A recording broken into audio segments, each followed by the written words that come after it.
Remember when a cockpit full of straight-faced legends made an entire generation lose their minds? Robert Hayes, Julie Haggerty, Leslie Nielsen, Lloyd Bridges, Peter Graves, the Jive Talk scene, and Don't Call Me Shirley. Today, we're counting down 20 weird facts you never knew about Airplane. Number 20. Think about the cast of Airplane for a second. Robert Stack barking orders like he's leading a federal task force. Lloyd Bridges staring into the middle distance with the gravity of a man facing a national crisis. Leslie Nielsen delivering devastating medical news without a single flicker of irony. It all feels perfectly assembled. And it almost wasn't, because Paramount kept trying to ruin it.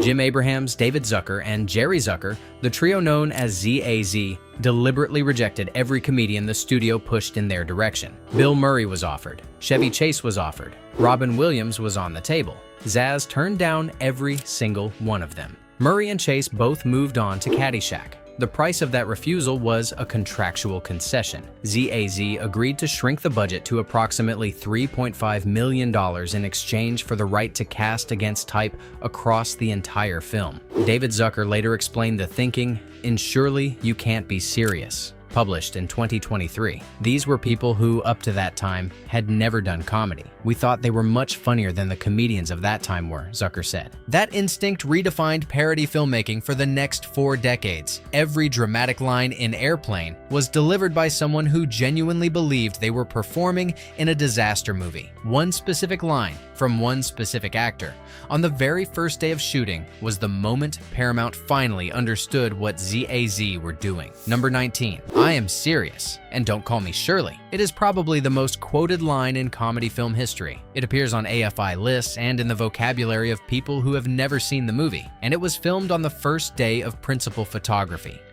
Jim Abrahams confirmed to Vulture's 100 Jokes That Shaped Comedy in 2016, later reprinted in Slate, that the exchange was shot on June 20th, 1979 at Culver City Studios. The very first morning cameras rolled. Abrahams recalled that when Paramount executives watched the dailies and saw the joke land, they finally understood the concept. Abrahams said, "Before that screening, the studio had been quietly uncertain about whether the whole project was going to work." The direction Jerry Zucker gave Leslie Nielsen before the take was not play it straight. Zucker told Nielsen to play it like you don't know you're in a comedy. ZAZ had also screened 0 Hour. The 1957 film Airplane was based on, for Nielsen before production began, giving him a reference point for the exact register they needed. The AFI ranked Don't Call Me Shirley, number 79, on their 100 Years 100 Movie Quotes list in 2005. Nielsen's flat delivery in that moment is not a performance choice. It is the entire comedic blueprint of the film being established in a single take on day one. That dry, serious tone needed music to match it, from a composer best known for the exact opposite. Number 18. Listen to the music of Airplane the next time you watch it. It swells. It surges. It builds with complete sincerity under scenes of total absurdity. When the plane is in crisis, the orchestra responds as though lives genuinely hang in the balance. There is no comedic wink in the score. That was entirely intentional, and the composer behind it was one of the most celebrated dramatic writers in Hollywood history. Elmer Bernstein had scored The Magnificent Seven in 1960, To Kill a Mockingbird in 1962, and The Great Escape in 1963. ZAZ specifically hired him and gave him one direction: score Airplane, as if it were a straight dramatic film with no irony in the music whatsoever. According to the 2023 ZAZ book and the Paramount DVD commentary, the note to Bernstein was to deliver a B-movie level score, overdone and corny, but performed in complete earnest. Bernstein had reportedly laughed throughout an early cut before sitting down to compose.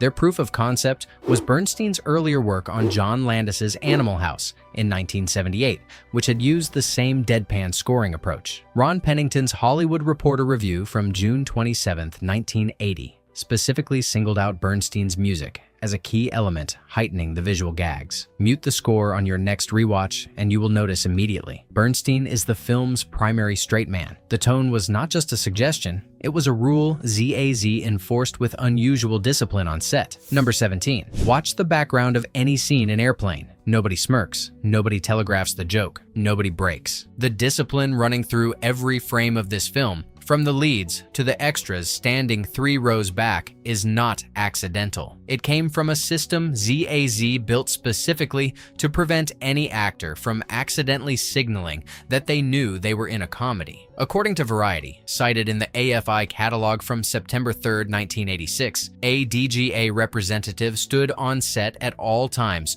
to ensure that only Jerry Zucker communicated directly with the actors. David Zucker and Jim Abrahams watched every take on a closed-circuit monitor positioned off the floor, then conferred with Jerry between setups. Per The Hollywood Reporter from August 21, 1979, the whole system was designed to prevent the slightest wink of confirmation from reaching any performer.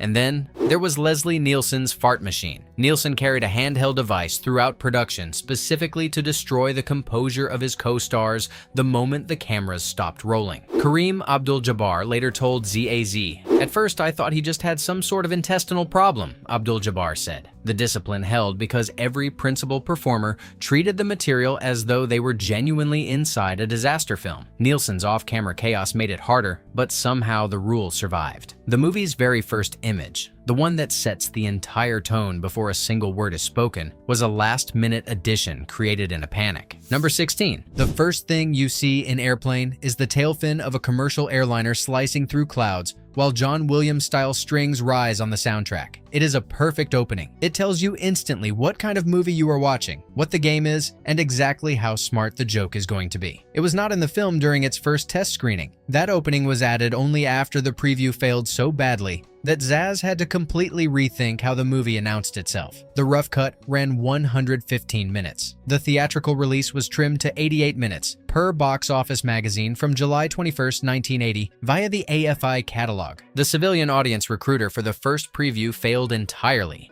and ZAZ pulled passers-by from the Paramount lot waiting in line for tapings of Laverne and Shirley and Happy Days. Jim Abrahams later told Yahoo Entertainment in 2023, "We needed something at the very beginning that would set the tone for the movie. So we came up with that Jaws joke and it worked beautifully. Still does," Abrahams said.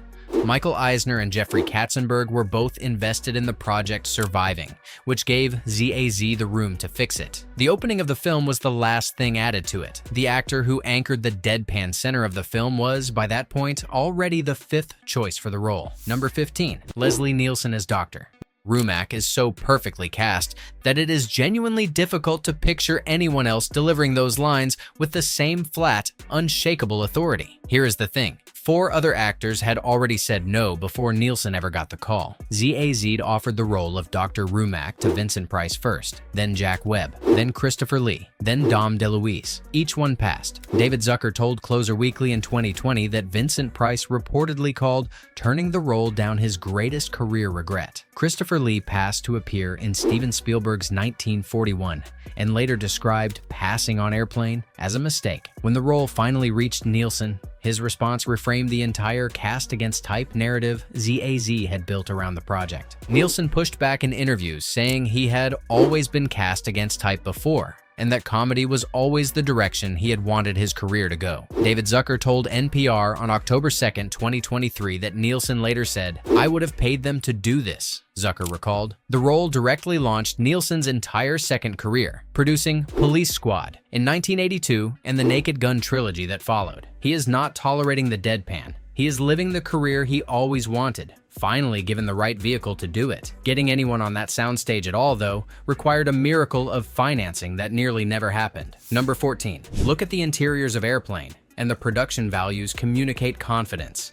A full commercial jet cabin, a functioning cockpit set, disaster movie lighting throughout. None of that was easy to fund, and the script that required it spent 5 years being rejected by everyone in Hollywood before a single frame was shot. Avco Embassy's Bob Ramey read it and loved it, but could not afford it. United Artists rejected it entirely. A UA script analyst named Susan Beerwald passed it to her friend, Paramount president Michael Eisner, after her own studio turned it down. That personal connection was the difference. Paramount's internal estimate for the budget was $7.5 million.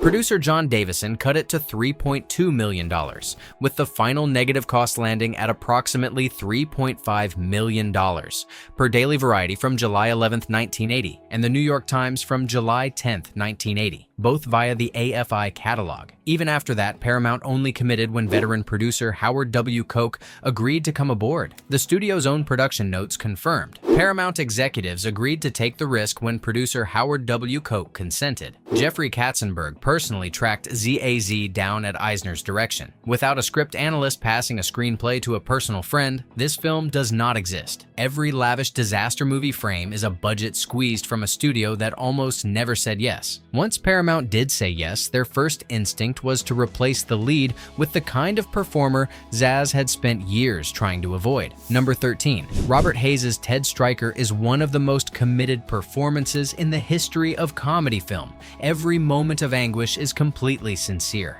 Every flashback is played without irony. There is not a single beat where Hays signals awareness of the joke. It is a technical marvel, and it very nearly belonged to someone else entirely. According to Shirley, You Can't Be Serious, published in 2023, studio requests kept arriving at ZAZ asking them to screen comedians for the lead role. Bill Murray was pushed repeatedly. Chevy Chase was pushed repeatedly. Both eventually went to Caddyshack instead. Paramount also urged Harvey Korman as a kind of dramatic comedy compromise.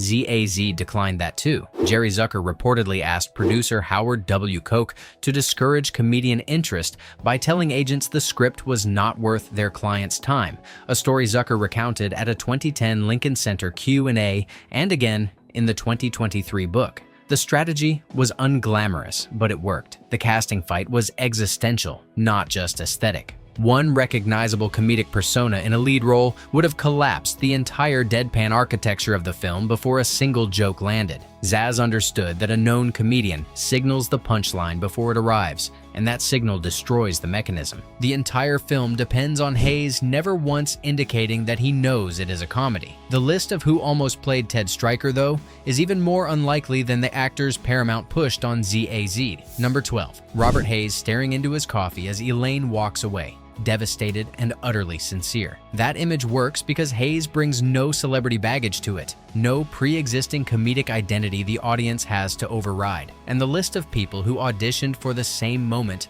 makes that sincerity look even more remarkable in retrospect. Per the Entertainment Weekly excerpt of the Zaz book from September 2023, Zazzy auditioned David Letterman after spotting him at the Comedy Store. David Zucker told Closer Weekly that Bruce Jenner read for the role approximately 3 times. A Paramount executive reportedly pushed Barry Manilow for the part 3 weeks before production began. Letterman later reflected in the ZAZ book, "I liked those guys, and when I saw the movie, it was just delightful, because I didn't have to look at myself," Letterman said. ZAZ aired Letterman's screen test on Late Night with David Letterman in 1982. Hays was pitched cold to producer Howard W. Koch by his own agent.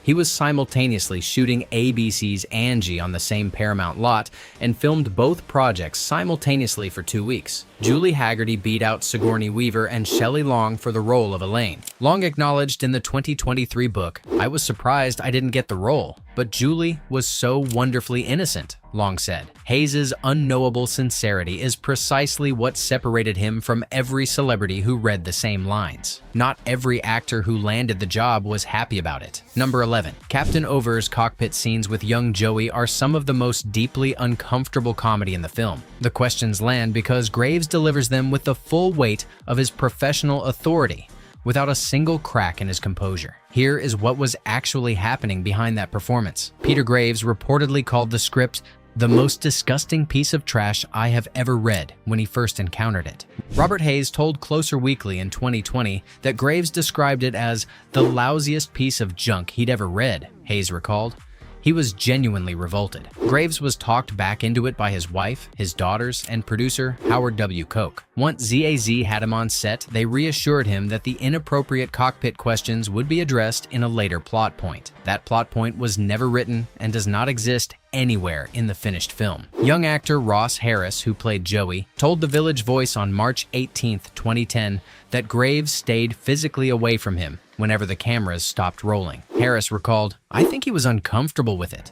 He made sure, when the cameras weren't rolling, to steer clear of me," Harris said. It was Leslie Nielsen and Kareem Abdul-Jabbar who actually spent time with the boy between takes. Graves reportedly laughed harder than anyone in the theater at the premiere. seated directly behind David Zucker. His stiffness in those cockpit scenes is genuine discomfort recorded on film. All right, we're at the halfway mark and things are about to get even wilder. Before we hit the top 10, what's your favorite airplane quote or moment? Drop it in the comments. And if you're enjoying this, smash that like button and subscribe. It really does help the channel grow. Number 10. McCroskey escalating from cigarettes to drinking to amphetamines to sniffing glue across the course of a single aviation crisis is one of the great comedic structures in the entire film. It builds with perfect logic, each escalation landing harder than the last, and Lloyd Bridges delivered every line while genuinely trying to figure out what kind of movie he was in. Jerry Zucker recalled in the ZAZ book and on NPR on October 2nd, 2023, that Bridges was trying to make sense out of his dialogue, and that was a big mistake. He wanted to change it, Zucker said. It was Robert Stack on set who intervened. "Lloyd, just keep talking. They're not looking at us," Stack told him. The escalating substance abuse sequence was entirely scripted. The original "wrong week to quit smoking" line was lifted verbatim from 0 Hour, 1957, with ZAZ writing the drinking, amphetamines, and glue escalations themselves. ZAZ confirmed that Tower Controller Johnny, played by Steven Stucker, was the only significant source of on-set improvisation in the entire film. Beau Bridges told the 2023 ZAZ book that his father was so happy that he had that good fortune, and that fans quoted the "wrong week to quit sniffing glue" at Lloyd Bridges for the rest of his life. Bridges' baffled expressions are not comedy technique. He is genuinely searching for a character that does not exist. Meanwhile, his fellow dramatic anchor, Robert Stack, was having the opposite problem. Number 9. Robert Stack slapping panicking passengers back into their seats with granite-jawed authority is one of the film's great recurring images. He brings the full weight of his untouchable's persona to every absurd instruction, making each one sound like a federal indictment. But that calibration took some work to achieve. David Zucker called Stack the linchpin of the supporting cast.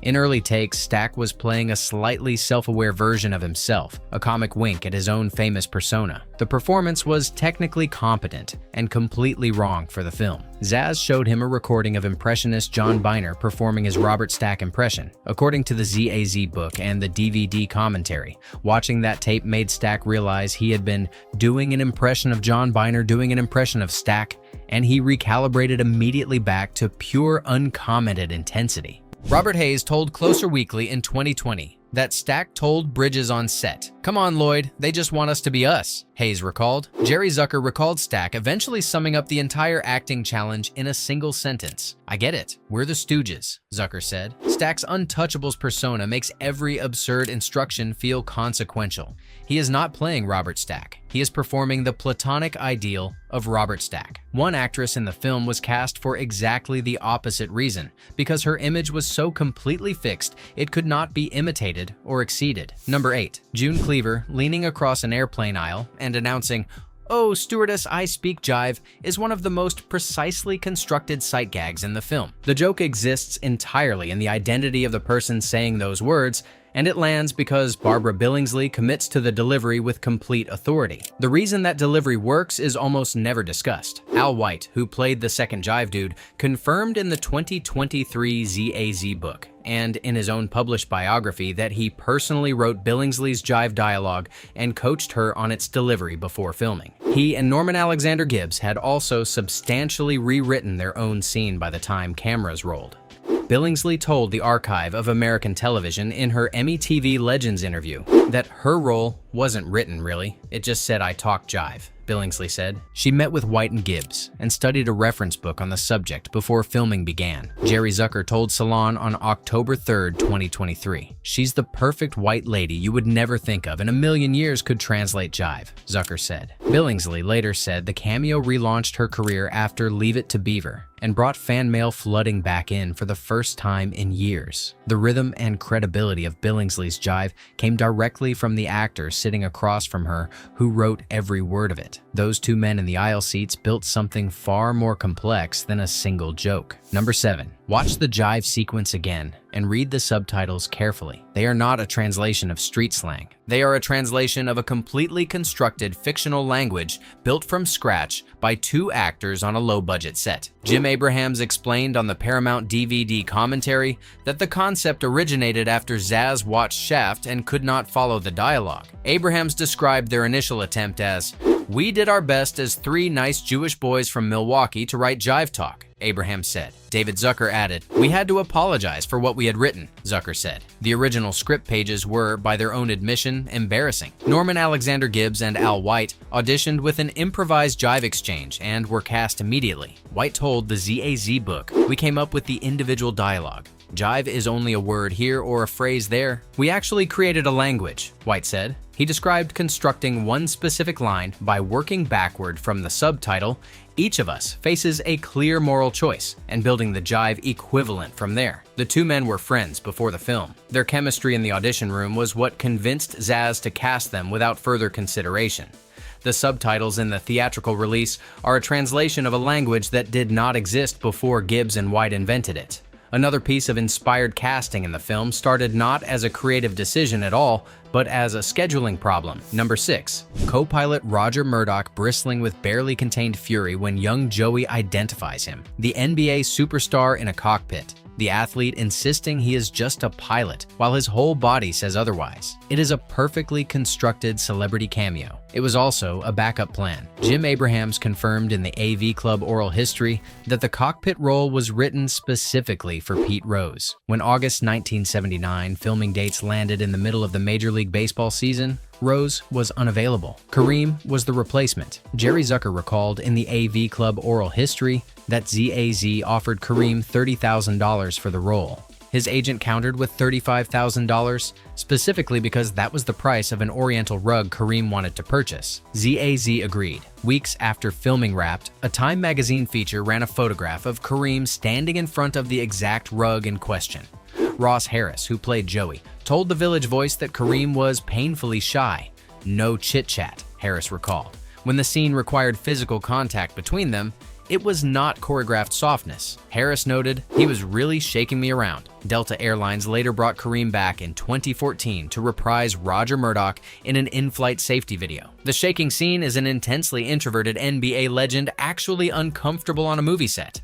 None of this would have survived the editing room without first surviving a screening that nearly destroyed the entire project. Number 5. The theatrical cut of Airplane. Runs 88 minutes and never once lets a joke breathe longer than it needs to. The pacing is relentless. Every setup gets exactly as much space as it requires and nothing more. That density is the result of a preview screening that David Zucker described to Yahoo Entertainment in 2023 as worse than terrible. Zucker said. The rough cut ran 115 minutes. It was previewed at 3 college campuses and 2 commercial theaters before the final cut was assembled, per the AFI catalog, citing Box Office magazine from July 21, 1980. The civilian audience recruiter for the first preview failed completely. ZAZ pulled audiences from the Laverne and Shirley and Happy Days taping lines on the Paramount lot. Zucker recalled, "English was not a first language for many of them." A filmed sequence featuring a Jose Feliciano character as an Air Poland pilot was cut after the preview and after protests from Polish-American groups, per The Hollywood Reporter from July 12, 1979, and the LA Herald Examiner from June 28, 1980, via the AFI catalog. Zucker recalled one audience member who laughed loudly and continuously while everyone else sat in silence. He told Yahoo, "We cut the movie to that guy's laughter," Zucker said. Eisner and Katzenberg kept faith with ZAZ and let them fix the film themselves. Every joke in the final cut survived because it made one anonymous stranger laugh in a half-empty preview theater. Number 4. The entire structure of Airplane. Ted Stryker, Elaine, Dr. Rumack, the fish dinner, the pilot collapse. The reluctant hero who has to land the plane has been in the cultural consciousness for decades. Most people assume it was invented. It was purchased for $2,500 from a 1957 B picture almost nobody remembers. Airplane is a near scene-for-scene remake of 0 Hour, a Paramount release from 1957, itself based on Arthur Haley's 1956 CBC television play, Flight into Danger. ZAZ bought the remake rights for approximately $2,500 specifically to insulate themselves from copyright infringement, because they intended to use the source material almost exactly as it existed. Entire lines of dialogue were lifted verbatim into Airplane, including the structural spine of the crisis. The life life of everyone on board depends upon just one thing: finding someone back there who can not only fly this plane but who didn't have fish for dinner. Haley reportedly told ZAZ he loved what they had done with his material. Jerry Zucker called 0 Hour a perfectly classically structured film in the ZAZ book. Jim Abrahams described it simply as the serious version of Airplane. ZAZ used the exclamation point in their title deliberately to echo the source film's punctuation. Airplane won the 1980 WGA Award for Best Adapted Screenplay. Every structural beat in Airplane was already present in that 1957 B picture. And the reason ZAZ ever found 0 Hour at all involves a VCR, a late-night accident, and a theater in Wisconsin. Number 3. The rapid-fire sketch sensibility of Airplane, the way gags stack on gags without pause, did not come from a Hollywood development process. It came from a comedy theater in Wisconsin and a piece of recording equipment that captured the wrong program at the wrong time.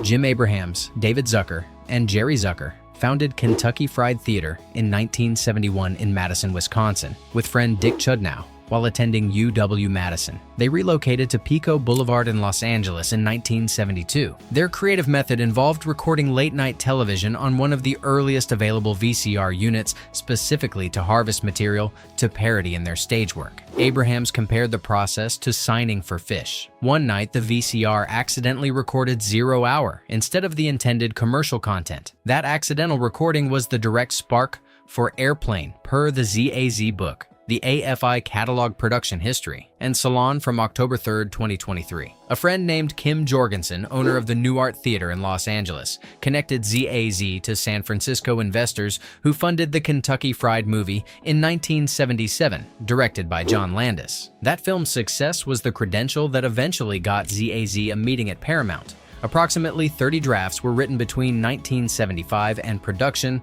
per the AFI catalog, citing Paramount production notes. The Film You Know began as a VCR misfire. One final casting decision turned a moment of pure absurdist logic into the last screen appearance of a Broadway legend. Number 2. A wounded soldier bolting upright in a hospital bed to belt "Everything's Coming Up Roses" from Gypsy, performed by Ethel Merman herself, playing a shell-shocked serviceman who sincerely believes he is Ethel Merman. It is one of the most precisely constructed celebrity jokes in the film. It was also her final appearance in a theatrical motion picture. She died in 1984. Zaz cast Broadway's First Lady to play Lieutenant Hurwitz, and the logic was as straightforward as anything they had ever done. Jerry Zucker explained the decision to Salon on October 3, 2023. "We thought of a joke. What if someone said he thinks he's Ethel Merman, and it was her? It wasn't that we thought, would she work in this? We just thought that's hysterical," Zucker said. David Zucker added, "We trusted our reactions to a joke," Zucker said. The casting followed the exact same structural logic as Barbara Billingsley's jive scene. Identify a performer whose public persona is so completely fixed that placing them somewhere unexpected becomes the entire joke. It is the same mechanism built twice with 2 different cultural icons. The Merman cameo is confirmed in the AFI catalog credits and detailed in Shirley, You Can't Be Serious, and on the 2005 Paramount DVD commentary. The First Lady of Broadway's final screen appearance is an uncredited sight gag lasting less than 30 seconds, and the quiet actor who delivered the Shirley line on day 1 walked off that soundstage into an entirely different life. Number 1. Leslie Nielsen moves through every medical emergency in Airplane with total composure and zero self-awareness. The calm is unshakable. The deadpan never breaks. It is one of the great comedy performances in film history, and it came from an actor who spent 25 years doing something completely different. Before Airplane, Nielsen was the dramatic lead of Forbidden Planet in 1956 and The Poseidon Adventure in 1972. After Airplane, he never returned to dramatic roles. The film directly produced Police Squad in 1982 and the Naked Gun trilogy across 1988, 1991, and 1994. Airplane opened on July 2, 1980, took in $6.05 million in its first 5 days on 705 screens per The Hollywood Reporter, and earned approximately $83 million domestic and $130 million worldwide against a $3.5 million budget. The AFI ranked it number 10 on 100 years. 100 laughs in 2000. The Library of Congress inducted it into the National Film Registry on December 28, 2010. The WGA ranked it number 4 on the 101 funniest screenplays in 2015. Nielsen later said of Don't Call Me Shirley, "I thought it was amusing, but it never occurred to me that it was going to become a trademark," Nielsen said. David Zucker told NPR that Nielsen ultimately said, "I would have paid them to do this," Zucker recalled. Nielsen is not playing a comic character. He is performing the career he always wanted, finally given permission to do it, in a film that nearly no one agreed to make. Airplane arrived in theaters on July 2, 1980, carrying 5 years of rejections, 30 drafts, a $2,500 rights deal, and a lead role 4 legends had already declined. The score was played straight by one of Hollywood's most celebrated dramatic composers. The jive dialogue was invented by the actors who performed it. The film was held together by one rule: never signal that you know you were in a comedy. None of it was guaranteed. The version where Bill Murray played Ted Stryker and the Jaws opening was never added. Existed for years before audiences finally got it. If this video surprised you, drop your favorite fact in the comments. Like, subscribe, and share this with someone who loves this movie as much as you do. And as always, surely you can't be serious. We'll see you next time.